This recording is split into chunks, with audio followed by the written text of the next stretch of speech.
It started with a sound, faint, rhythmic, like someone dragging a chair across the floor.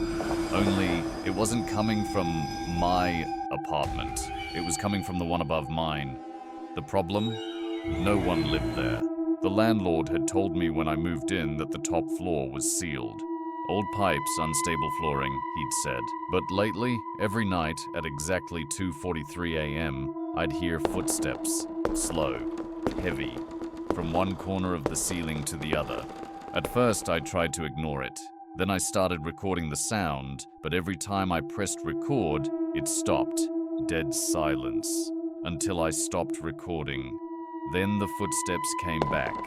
I began to doubt myself. Was it just the pipes, or something else? One night, after 3 weeks of this, I'd had enough. I climbed the stairs barefoot, heart pounding so hard I could feel it in my neck. The air got colder the higher I went. By the time I reached the top landing, my breath was visible. And then, the hallway light flickered, twice, and went out. I froze. The only light came from my phone screen, shaking in my hand. From behind the sealed apartment door, I heard it again. Drag, drag, pause. Then a whisper, right against the wood. My name. I didn't move, didn't breathe. Then something scraped the inside of the door. A nail, a finger. I ran. Down the stairs, into my apartment, locked every bolt, and shoved a chair under the knob. The next morning, I called the landlord. He sighed. That apartment's sealed for a reason, he said. Why? I asked. He hesitated, then said, because someone died there. The tenant. She was found sitting in a chair in the middle of the room, just staring at the wall. No signs of struggle. But her fingernails... He stopped himself. Never mind. Don't go up there again. That night, I didn't sleep. I kept every light on. 2:43 a.m. came, and like clockwork, thud. Footsteps. Slow, heavy, but this time, they didn't stop at the ceiling. They came down the stairs, each step slower than the last, like something was learning how to walk again. Then silence. I pressed my ear to the door, nothing, until a soft tap came from the other side. 1, 2, 3 taps, and a faint whisper, "Let me in." I backed away, shaking. The air felt thick, like the walls were holding their breath. I called the police. They checked the building, top to bottom. The officer came down, pale-faced. "You said it's sealed?" "Yes," I said. He showed me his phone flashlight photo. The inside of the door was covered in deep scratches, dozens of them, like someone had tried to claw their way out. After they left, I packed a bag. I couldn't stay another night. But when I turned off the lights to grab my charger, I noticed something in the corner. The ceiling vent, half open, and inside, a single red thread dangling down. It wasn't there before. I grabbed a broom and pushed the vent cover open. Something fell out, a piece of fabric. It was old, stiff, and stained dark brown. 2:43 a.m. No words, just an audio clip. I pressed play, footsteps right above me, then the faintest whisper, my voice, saying, "Let me in."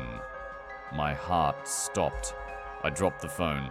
The landlord came the next morning to check on me. He said the apartment upstairs had been boarded up for over a year, but when he went up to make sure the door was still sealed, it was open. Just a chair in the middle of the room, facing the wall. He called me that night, trembling. "There's something written on the wall," he said. "It's your name." I decided to set up cameras. Nothing fancy, just a few motion sensors and a phone recording. I stayed in the apartment during the day, thinking I might finally catch the intruder, or at least figure out the noise. Day 1, nothing. Day 2, nothing. Then on day 3, at 2:42 a.m., the motion sensor flickered.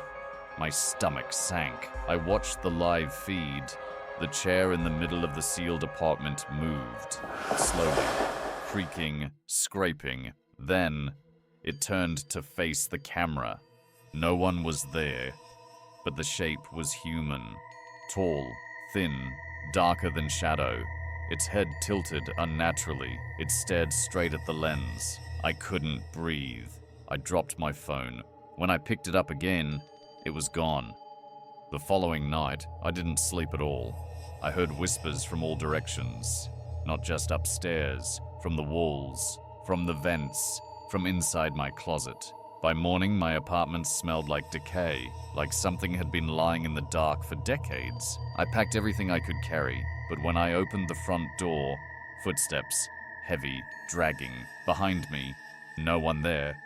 I ran down the hallway. The stairwell lights flickered, and at the landing, I saw it, the silhouette of a person, impossibly tall, impossibly thin. It moved in jerky, unnatural ways. Its head snapped toward me, and in a voice that was both mine and not mine, it whispered, "Why didn't you let me in?" I didn't stop running. I didn't look back. Later, in my new apartment, I tried to sleep. I thought I was safe. Then, at 2:43 a.m., I woke to the faint sound of nails tapping on the ceiling. A whisper came from the vent. "Still hiding?" I screamed, but no one heard. I grabbed my phone. It was dead. Every light in the room flickered, and on the wall across from my bed, written in condensation, was a single word. Soon.